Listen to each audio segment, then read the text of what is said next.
Alhamdulillahirabbil arsala rasulahu bil huda wa dinil haqqi liyuzhirahu 'ala dini kullihi wa karihal muslimin. Asyhadu an la ilaha illallah wahdahu la syarika lahu wa asyhadu anna Muhammadan abduhu wa rasuluhu alladzi la nabiyya ba'dahu. Allahumma shalli ala sayyidina Muhammadin wa ala alihi wa sahbihi ajma'in. Segala puji serta syukur hanya milik Allah yang sepatutnya selayaknya selalu kita panjatkan, karena tidak henti-hentinya nikmat dan karunia itu setiap tarikan nafas selalu Allah berikan kepada kita. Alhamdulillahirabbil alamin. Juga semoga sholawat serta salam selalu tercurah kepada junjungan Nabi besar, idola kita, panutan kita, uswatun hasanah kita, Rasulullah Muhammad Sallallahu Alaihi Wasallam, juga kepada keluarga, para sahabat, dan juga insya Allah kepada kita yang mengaku sebagai umatnya, setia kepada ajarannya hingga akhir zaman. Amin. Jadi sekarang masih musim masker. Tidak apa-apa, saya cuma sebagai proses.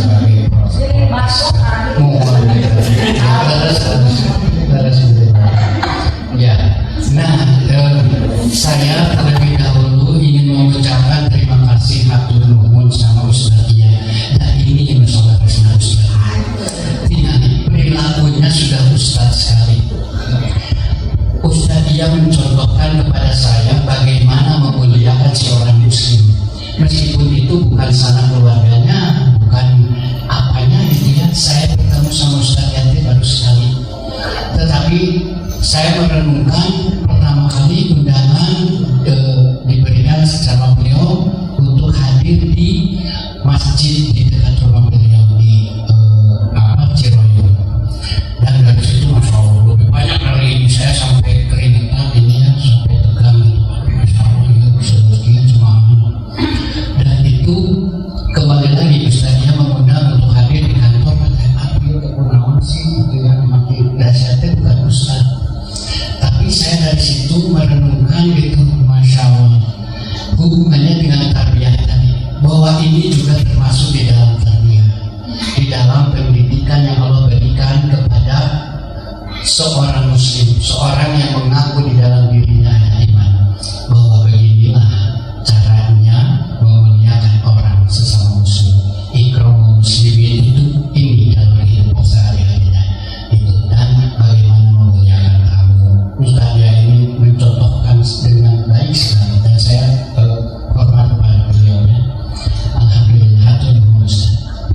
Nah, selanjutnya tadi disampaikan bahwa saya itu profesinya tadi bukan ustaz, bukan juga kerja di kantoran gitu, tetapi sebagai musisi aktif. Saya masih aktif sampai sekarang, bernyanyi, main band gitu ya.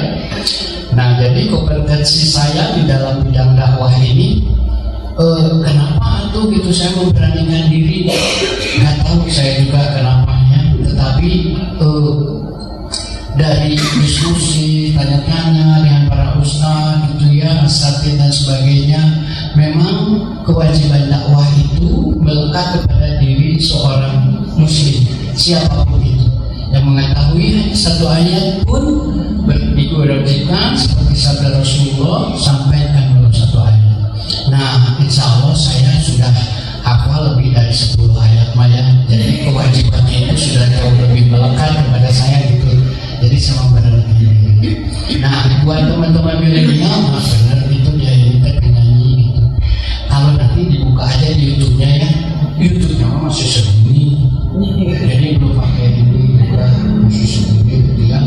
Setiap salat 5 waktu ku ingat dirimu, setiap salat 5 waktu ku ingin berjumpa.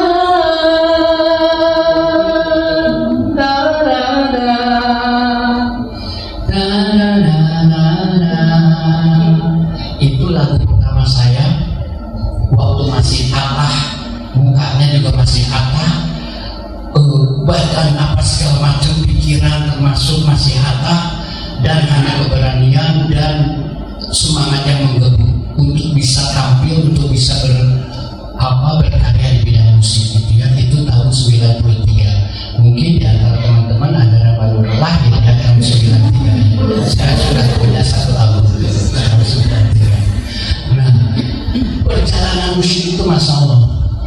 Tema kali ini tarbiyah dalam kehidupan katanya. Nah, tadi sudah disampaikan sama Ustaz Tia. Pendeknya tarbiyah itu adalah pendidikan, sebuah proses penyampaian dan pengembangan ilmu yang disampaikan kepada manusia untuk membentuk ketakwaan dan akhlak yang baik. Jadi sepanjang itu pusarannya adalah kita ini tidak mendapatkan ilmu gitu ya, terus berkembang. Asal katanya itu dari roba ya rubu, robia ya roba ya rubu. Jadi itu artinya yang pertama itu berkembang dan bertambah gitu ya. Terus yang kedua itu bertambah dan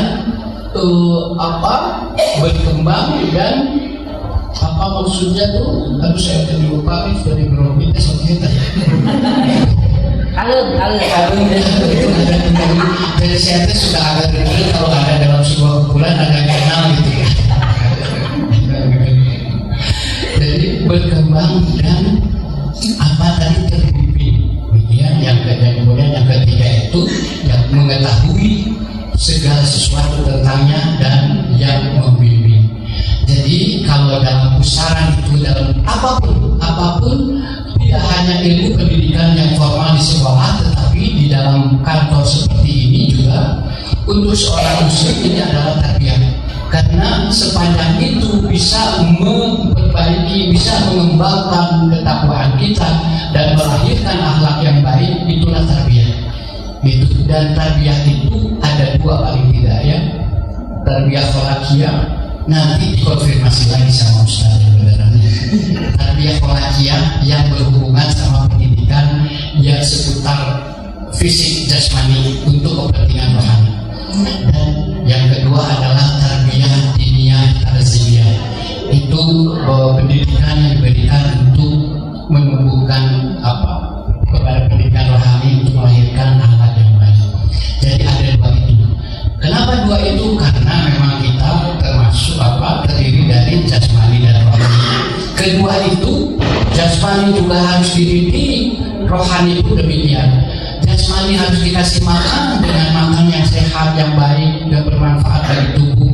Begitu juga rohani harus juga mendapatkan asupan-asupan yang baik dan bermanfaat untuk rohani kita. Jadi sepanjang itu di luar itu tidak ada manfaatnya, sebaiknya kita tinggalkan saja. Karena yang menjadi tujuan dari tarbiyah itu tadi ketakwaan dan akhlak yang baik, sehingga bisa melahirkan generasi rabbani. Generasi rabbani itu adalah Rob itu penguasa, pencipta yang maha mengatur gitu ya. Ditambahin bukan alif dan nun menjadi rabbani. Jadi artinya rabbani itu orang-orang yang sesuai dengan keinginan Allah segala sesuatunya, baik bekerja, mencari nafkah, melihat, mendengar, merasakan, segalanya sesuai dengan keinginan Allah. Nah, dari uraian singkat itu tadi, apa hubungannya sama profesi saya? Ternyata saya jauh sekali dari apa yang tadi digambarkan itu. Nah, jadi karena jauh itu, saya ingin memberikan gambaran kepada sahabatku yang baik semua.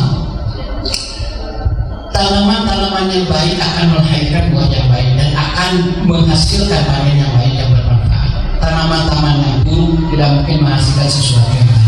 Begitu juga amal salah tidak akan menghasilkan hasanah, tetapi amal soleh lah yang akan menghasilkan hasanah. Amal salah hanya akan mengundang murka dan azab Allah, dan itu sudah dibuktikan, itu sudah terbukti. Gitu. Sepanjang karir saya di dunia musik, berarti sekarang sudah 35 tahun mungkinnya lebih ya. Dan saya masih berputar di musik. Saya mencoba beralih profesi, kerja di IO, jadi wartawan, jadi pedagang kafe, itu baliknya ke musik.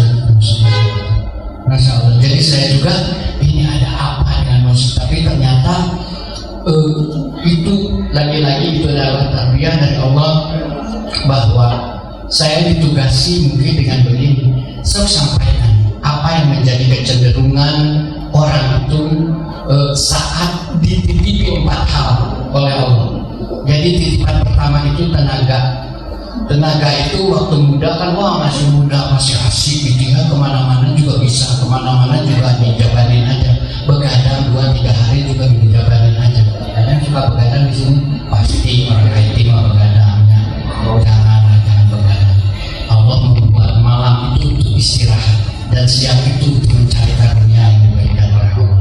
Jadi percuma aja begadang-begadang juga ada, pekerjaannya juga gitu-gitu aja, penghasilannya juga gitu-gitu aja ya, begitu. Jadi nggak usah dibela-belain begadang ya, bilang aja sama bosnya, Pak Bos, siang mah buat cari karunia yang diberikan oleh Allah pada kita semua, malam untuk kita istirahat, cok tinggal Quran. Nah ini Ustaz kan, namanya gitu, jadi kasih tahu sama sekalian ya gitu, kayaknya kayak Raina dia sudah beres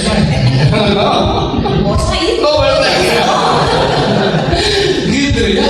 Nah jadi begitu tenaga gitu ya, aduh masya Allah, belum dapat uang, tetapi karena dulu itu, nah ini juga teman-teman saya pesan sesuatu, lakukanlah pekerjaan itu dengan cinta.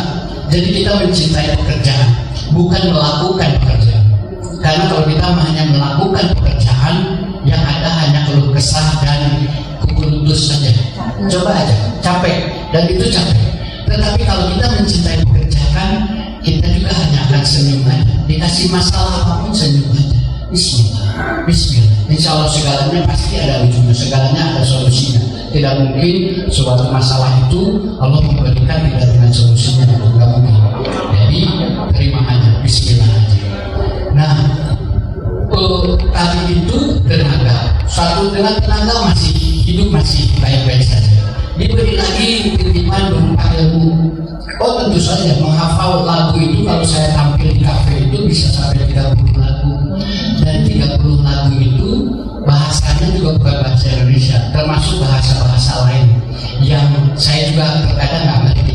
Kalau bahasa Inggris udah standar ya, karena kita masih diajarkan juga dari SMA. Tapi kalau sudah bahasa Latin, to say in a venturas ores sajam tanto la figo.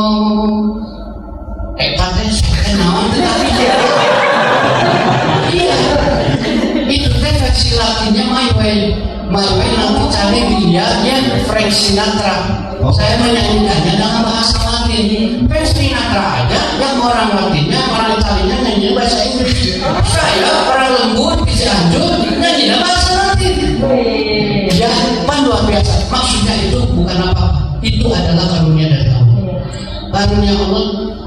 Manusia itu tidak mengenal batas aslinya. Anda mau apa, Anda minta sama Allah, bisa. Beneran, asli. Jadi menurut penelitiannya ini teh kalau misalnya apa 1 terak, 2 teraknya orang-orang itu, sok ini teh memori kita teh berapa? 1 juta giga gitu ya, memori nanti. Sok kabeh maksudnya gini. Dia wil akhir nanti, sekarang 1 tera itu sudah ada yang sebesar ini ya. Ada. Sekarang bayangkan nanti dia wil akhir katanya ya, bukan katanya. Dia wil akhir itu Allah akan tampakkan seseorang hamba tidak akan bergeser kakinya sebelum habis masa hisabnya, dan itu akan ditampakkan segala sesuatunya sepanjang dia hidup. Nah, hati-hati.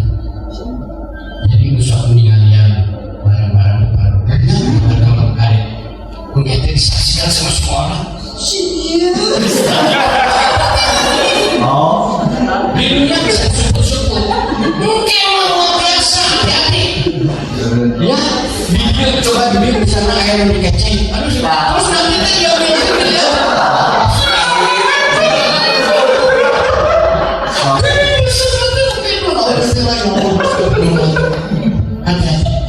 maksudnya sekarang yang 1 giga sudah ada CD-nya, sebesar ini di flash disk. Nanti bayangkan, jadi ilmu Allah itu melebihi masa, maksudnya dakwah penguasaan yang menentukan ilmu dan segala macam. Nanti bayangkan bahwa memori kita itu hanya ditampilkan zret gitu kan mungkin sekali gitu. Terus tahun-tahun, terus 10 tahunan nanti mungkin hanya selembar kertas dan kayaknya selembar kertas menumbuhkan di sensor itu. Terus itu kan bisa jadi 10 tera misalnya. Kan mungkin. Jadi kita juga di sana itu begini. Makanya hati-hati. Di dunia dia bisa disebut-sebutnya. Kalau nanti mah ada nggak disebut-sebut. Makanya Allah selalu mengingatkan, ingatlah pada yaumil akhir, takutlah kau akan dihisab, takutlah pada hari di mana engkau tidak bisa melarikan diri. Itu menjadi apa yang menjadi pengingat bagi diri kita bahwa segala sesuatu yang dilakukan kita di dunia ini pasti akan dihisab, pasti akan dimintai pertanggungjawabannya. Nah, titipan yang ketiga mulai saat diberi titipan kedudukan. Jadi saat saya di Bandung udah bisa ngapalin lagu, main di kafe-kafe, main manggung-manggung di mana-mana gitu. Uang juga kan terhubung rekotak sama snackbox. Itu tidak senang.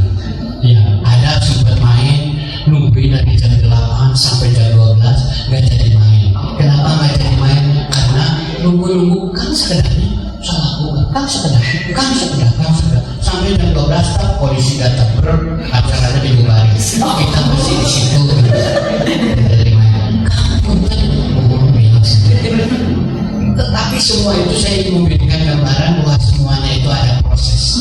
Tadi tarbiyah itu ada proses pemberian pendidikan, pemberian ilmu, ya pengembangan. Dari situ terus aja kita tetap aja di musik mau sekecewa apapun kesenyum aja. Tapi dari situ Allah juga senyum, terus meningkatkan kapasitas kita, kemampuan kita sampai akhirnya kita di Bandung waktu itu bosan aja lihat Jawa-Jawa ya. Nah kalau nonton di Jawa-Jawa ngantri orang terbilaga gitu ya. Dari situ kita itu tuh udah 4 tahun kita pengen rekaman itu setuju kita berenam. Kalau rekaman udah harus ke Jakarta. Untuk apa? Untuk menaikkan lagi levelnya.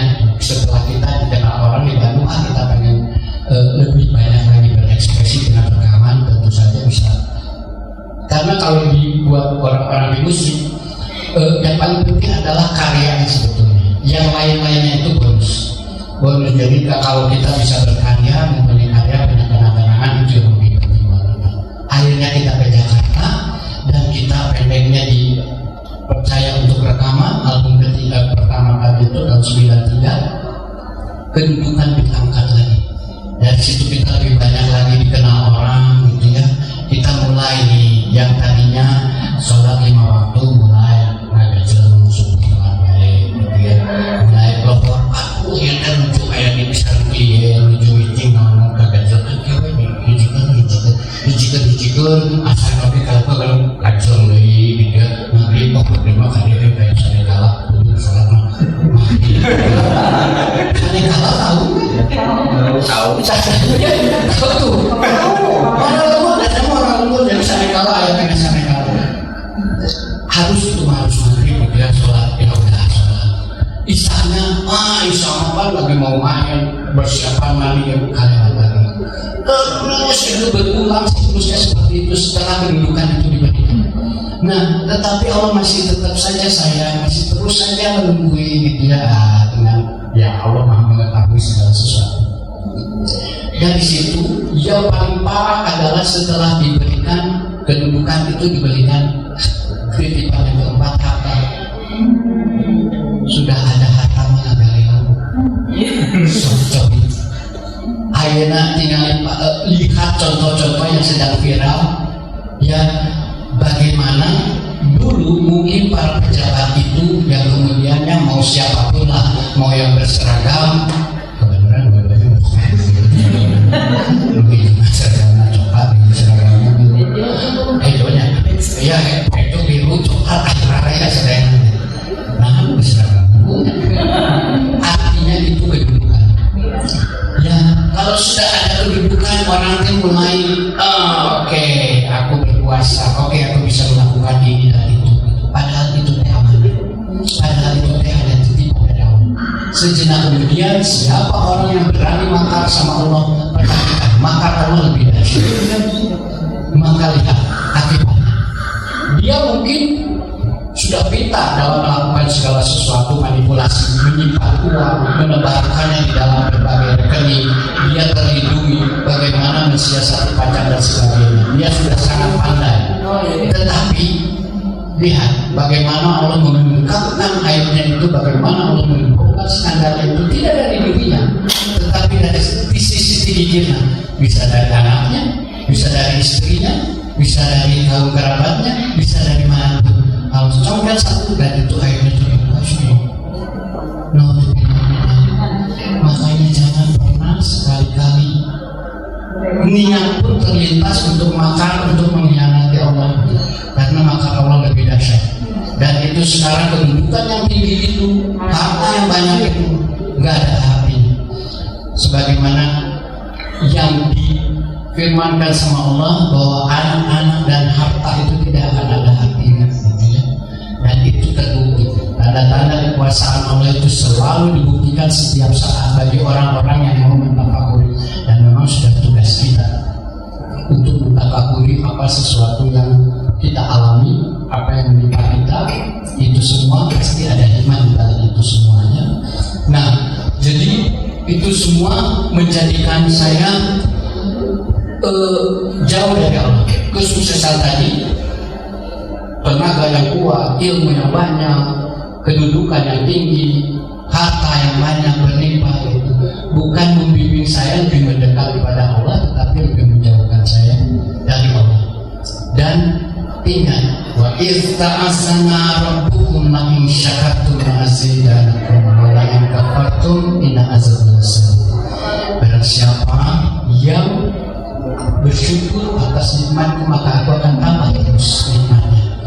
Dan barang siapa yang ingkar terhadap nikmatku, ingat azab sangat keras itu, dan kerasnya azab itu menimpa saya itu. Dan alhamdulillah saya juga suka ini ya, suka agak serba salah, ingin memberikan motivasi, menceritakan masa-masa sulit saya akibat dari kelakuan saya yang jauh dari Allah.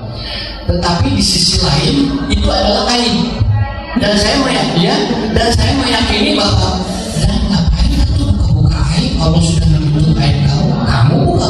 Nah itu kayak ya, jadi saya ada di dalam polemik itu. Bagaimana saya ingin mengungkapkan itu, tapi ya mudah-mudahan karena kalau ustaz-ustaz berbicara masih pada tataran keilmuannya, setinggi apapun misalnya ustaznya berbicara menyampaikan, memang itu pasti demikian. Tetapi apakah beliau sudah mengalaminya?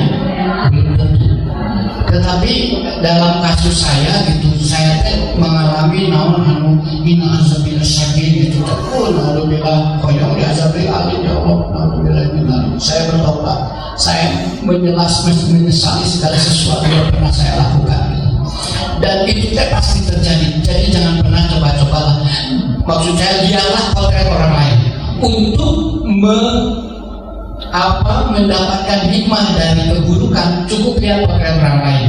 Tetapi untuk mengalami keindahan, kemesraan, kesuksesan orang lain, kita harus fastabiqul khairat, berlomba-lomba dalam kebaikan.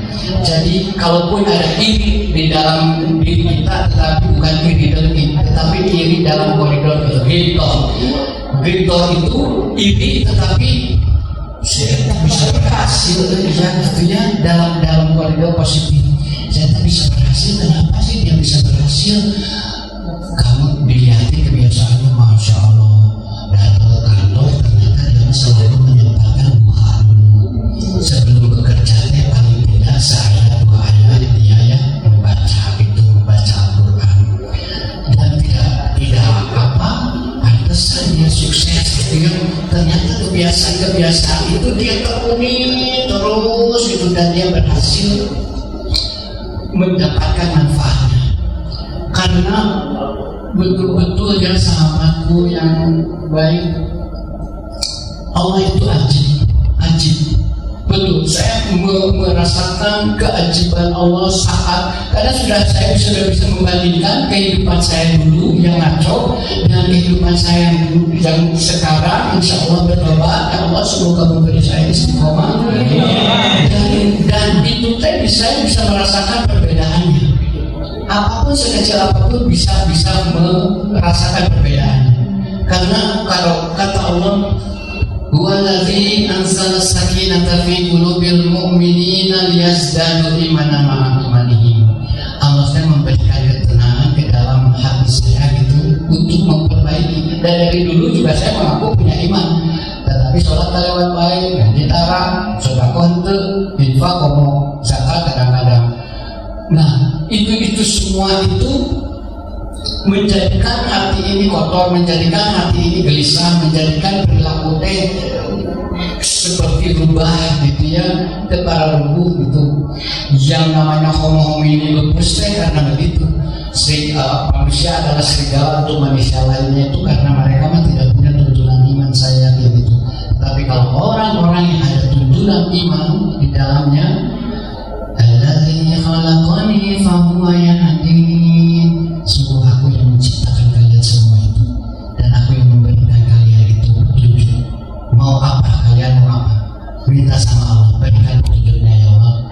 Rabbi hukma wa akhibni solihin. Berikan ilmunya kepadaku yang dan gabungkan aku bersama orang-orang yang soleh. Anjing Allah mah nyungkel segala rupiah ke Allah. Mau apa sih? Mau jodoh yang cantik, yang pintar, yang benghar, sok nyungkel. Mau jodoh kayak Superman ya, yang dipilih enggak. Tapi saya bisa begitu. Dan Allah maha halus memberikan nyumponan kapoyongna teh nggak pernah terpikir sama kita.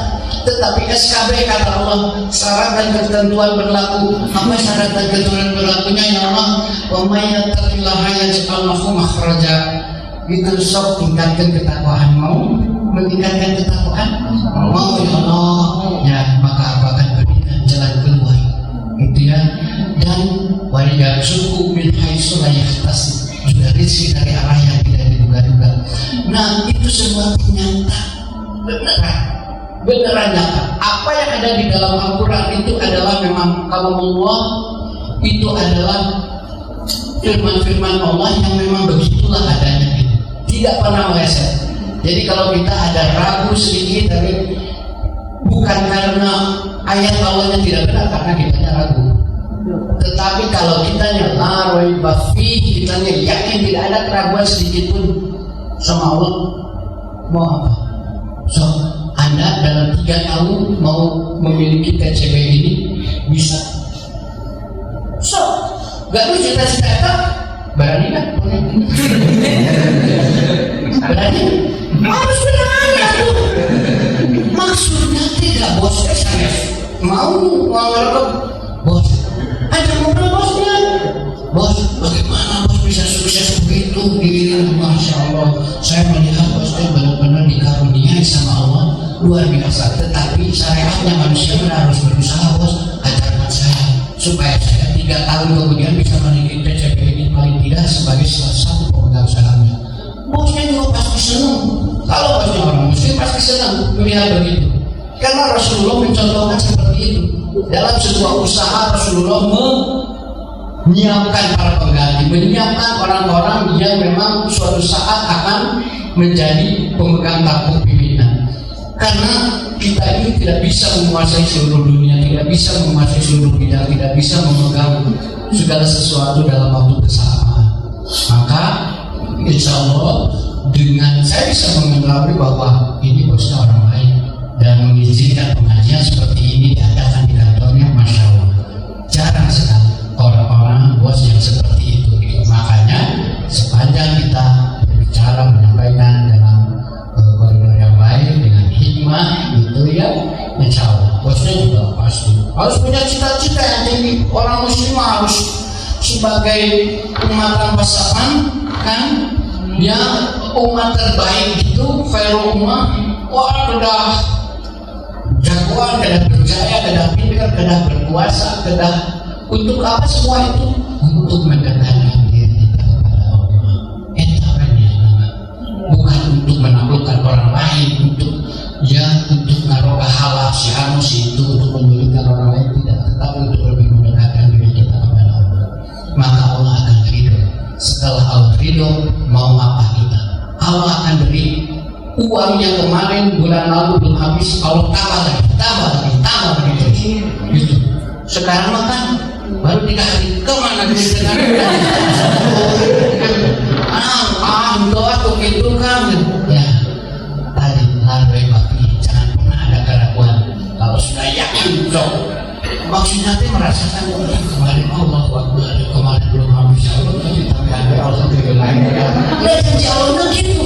Siapa yang bersyukur apa akan tambah kualitas maupun kuantitasnya. Ini tambah terus gitu.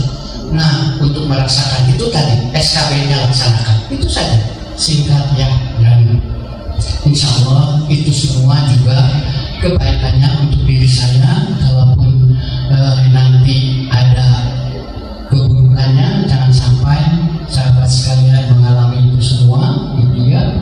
Kebenaran hanya milik Allah, segala sesuatu yang salah itu adalah milik saya. Ya subhanallahumma wa bihamdika, sallallahu alaihi wa sallam.